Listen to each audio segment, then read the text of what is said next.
G15 special EC meeting to be held on October 10.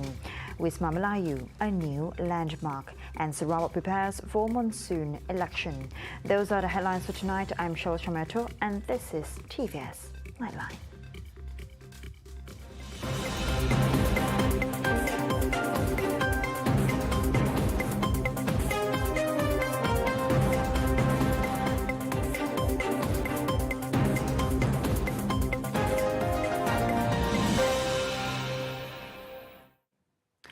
The Election Commission will be holding a special meeting at 10 a.m. on October 20, among others, to decide on the key dates for the 15th general election held in Putrajaya. The meeting would also take into consideration the implementation of the Bugaya by-election in Sabah. EC Secretary Dato' Indra Ikmaruddin Isha in a statement today said the meeting, to be chaired by EC Chairman Tan Sri Abdul Ghani Saleh, would discuss the date for issuing the writ for the election, nomination day, early voting day and polling day. Also to be discussed is the electoral roll to be used for GE15 and preparations necessary to conduct the election. Ikmaruddin said a press conference would be held immediately after the meeting. The Parliament was dissolved on Monday, October 10, to pave way for GE15. WISMA MELAYU will be a new landmark in Kuching to showcase the rich Malay heritage and traditions in the country. The 73 million ringgit project expected to be completed within 30 months, and it will be a new landmark in Sarawak, as the building is inspired by both the traditional and contemporary motifs of the state's Malay traditional costumes, such as tengkolok and karingkam. Awang Tengah said this at the symbolic handing over of the WISMA MELAYU site on Tuesday. WISMA MELAYU was first mooted by the late Tan Sri Adenan Satem. Idea untuk mengadakan WISMA MELAYU Sarawak ini sebenarnya sudah agak lama. Ini adalah antara satu resolusi yang diketengahkan semasa kita mengadakan seminar budaya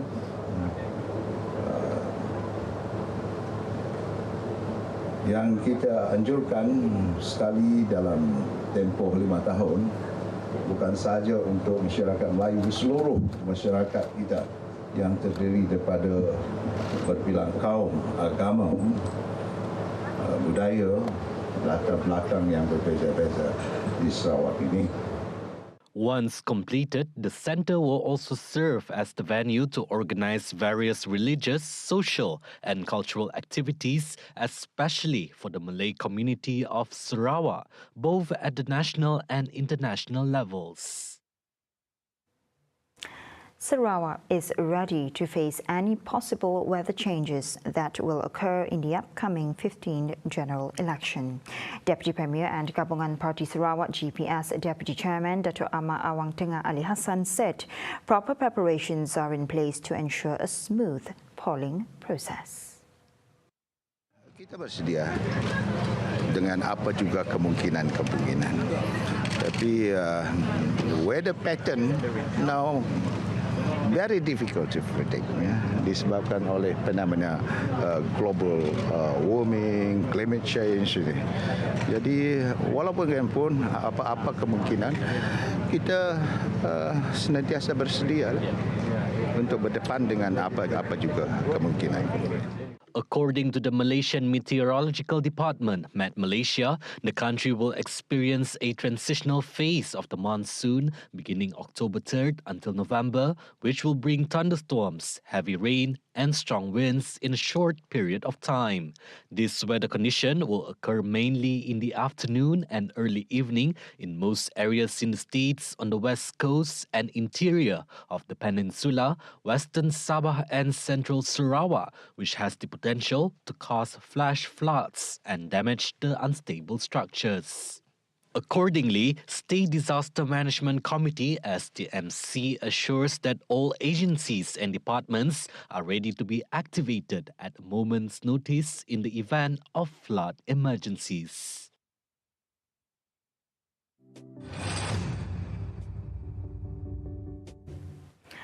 Parti Pusaka Bumiputra Bersatu or PBB Vice President Dr. Sri Abdul Karim Rahman Hamzah hopes that Sarawakans would reject all Malayan-based political parties in the 15th general election and to emphasize on rendering their support to local-based parties in championing Sarawak rights and having a greater voice in Parliament. Harapan saya pada PRU ke-15 ini, rakyat Sarawak, tolaklah parti nasional, tolaklah parti daripada Semenanjung. Kita undi parti daripada Sarawak saja. Gabungan Parti Sarawak GPS will unveil several new faces in the 15th general election G15. Parti Persaka Bumiputra Bersatu PBB Vice President Dr. Sri Abdul Karim Rahman Hamzah said the new candidates will contest in seats that were lost during the 14th general election and vacant seats by incumbents who have expressed not to contest. Memandangkan saya daripada parti BBP, selalunya tidak kurang daripada, lebih kuranglah 30% adalah muka baru. Selalunya. Kali ini boleh saya katakan untuk GPS, kemungkinan kita akan ada lebih kurang begitu. He told this to TVS during an interview on Tuesday, October 11th. Commenting further, Karim, who is also the Minister of Youth, Sports and Entrepreneur Development, said the criteria that will be highlighted for the new faces are young, educated individuals. In doing so, he opined that those who are suitable to be nominated are those between the age of 30 to 50 years old. GPS will be contesting on all 31 parliamentary seats in Sarawak. OKU Day state-level celebration on October 27 and a flying car completes first public flight in Dubai. Right here on TVS Nightline, stay tuned.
The state-level Day of the Disabled Persons OKU will be held on October 27, 2022. Themed Sarawak Inclusive for All, the event will be officiated by the Premier of Sarawak, Dr. Patigi Tan Sri Abang Johari Dunapeng at Pullman Hotel in Kuching. Minister of Women, Childhood and Community Wellbeing Sarawak, Datuk Sri Fatimah Abdullah, said among the tentatives are singing performances, sign language performances and traditional dance performances. Dalam seni muzik iaitu bermain piano, 8th grade, an 8th grader. Bukan calang-calang itu. Kemudian satu lagi ialah dari aspek nyanyian dan bermain muzik oleh kadoi kita. Dan kita ambil mereka ini dan mereka ini juga adalah wakil daripada berbagai bangsa, so inclusivity in place as well. Dan lagu Negaraku dan Ibu Pertiwiku, we have our sedidek children will use sign language during the singing of Negaraku and Ibu Pertiwiku. She told reporters at a press conference after chairing a meeting of the state-level OKU Day celebration at WISMA Kebajikan on Tuesday. At the same time, she revealed that the event will also highlight non-governmental organizations' contributions towards people with disabilities statewide. So, penyampaian anugerah NGO OKU Cemerlang, selain daripada pengiktirafan, there is a monetary grant given. Ada? Okay. Ada. 10,000. Ya, 10,000. Fatimah also pointed out that the event will also witness the handing over ceremony of the appointment letter on the upcoming chef de mission for Malaysian Para Games 2022 and a list of athletes competing in the Games. In another development, Minister of Women, Childhood and Community Wellbeing Sarawak, Datuk Sri Fatimah Abdullah, revealed that the changes of dates of the upcoming Para Sukma Games will depend on the Election Commission's EC decision to hold the general election. Stating that once the official date has been set, she assured that the Para Sukma's committee will announce a new date to hold the Games. Dengarlah, sebab semua orang sekarang menunggu tarikh apa nama yang akan ditetapkan oleh SPR, hari penamaan calon, hari mengundi. Jadi kalau misalnya ianya dari segi tarikh itu, tarikh Para Sukma terkesan oleh tarikh yang diumumkan oleh SPA, makna I'm sure Jawatankuasa Para Sukma ini nanti akan ubah tarikh. But for the time being, kita masih menggunakan tarikh yang lama. Kalau ada perubahan, maka that's it. The Para Sukma is scheduled to be held from the 1st to the 6th of November in Kuala Lumpur. The moment cars and pedestrians narrowly avoided a large explosion in Dnipro was captured in a dashcam video on Monday, October 10, during a day of the intense Russian strikes on Ukrainian cities. The vehicle's window-mounted camera showed a large plume of smoke rising from the immediate horizon, causing traffic to stop before a fiery explosion sent debris crashing down onto the cars below. Reuters verified the location of the video using the location marks included on the dashcam video posted online, which coincided with Google Maps street view of Kalinova Street in Dnipro. Russia rained cruise missiles on busy Ukrainian cities on Monday in what the United States called horrific strikes, killing civilians and knocking out power and hitting infrastructure with its most widespread air attacks since the start of the war.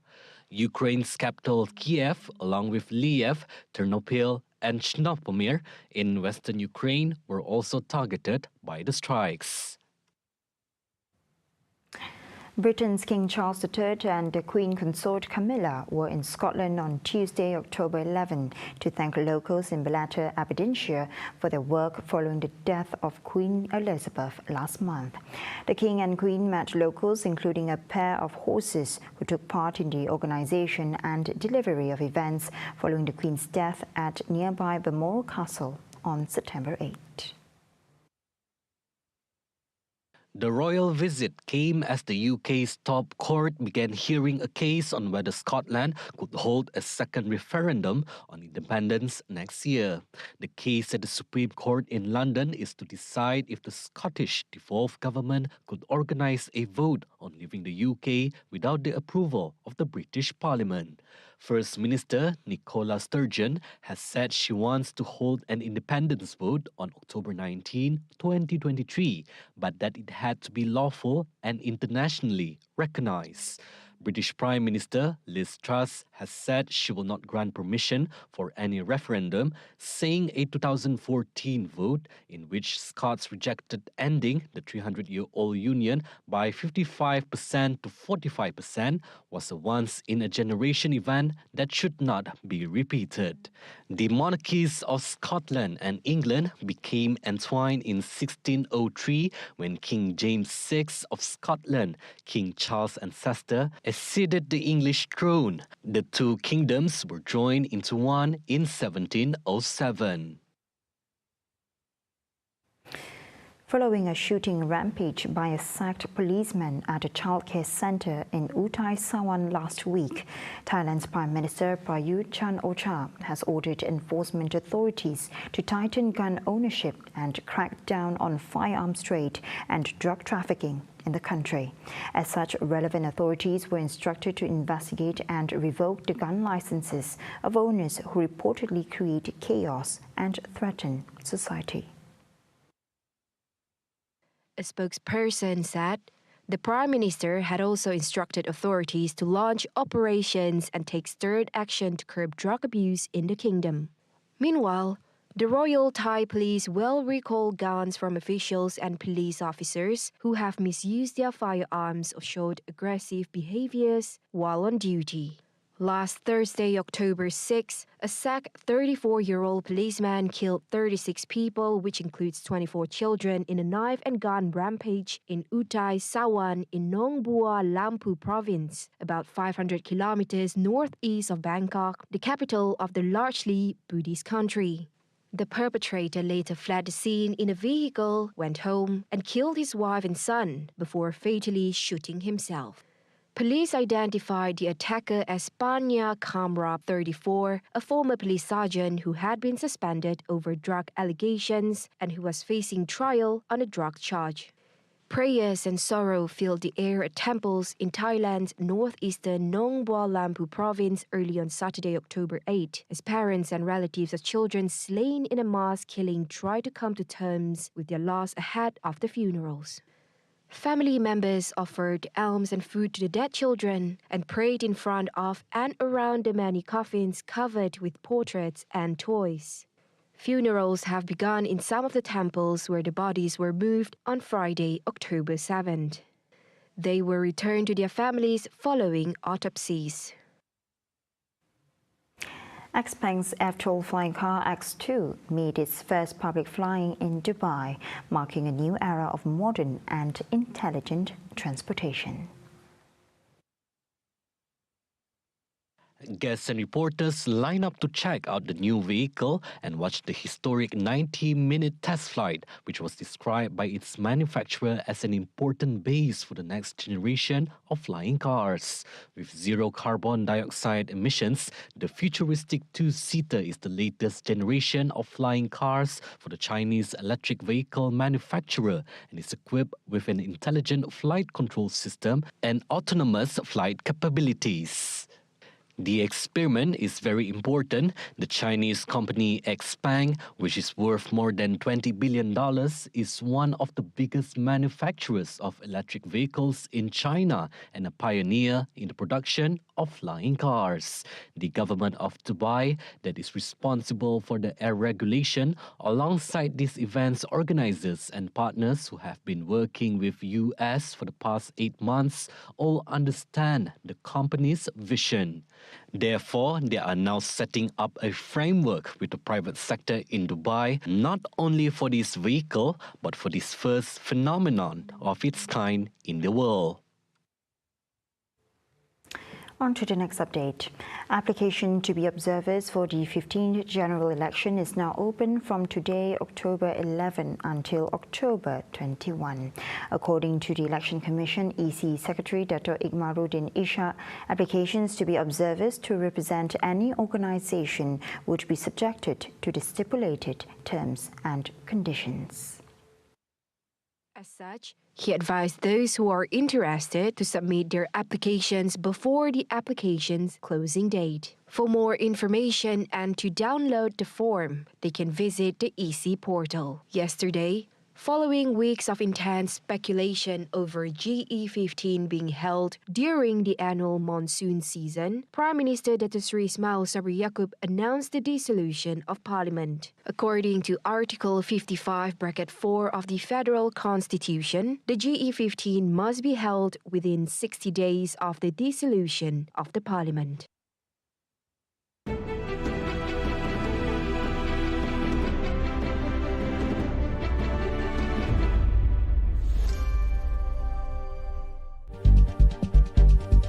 Ekonomi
Health at work helps teams remain agile when changing roles and responsibilities, not to mention facing difficult challenges.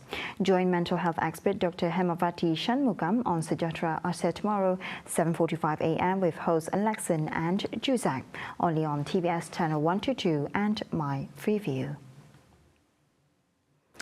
See the world closer with TVS as we bring you the latest news updates both locally and internationally. Just head on to our official website at tvstv.my or follow us on our social media platforms. That's all the time we have for TVS Nightline. I'm Cheryl Shamiato. Thank you for watching.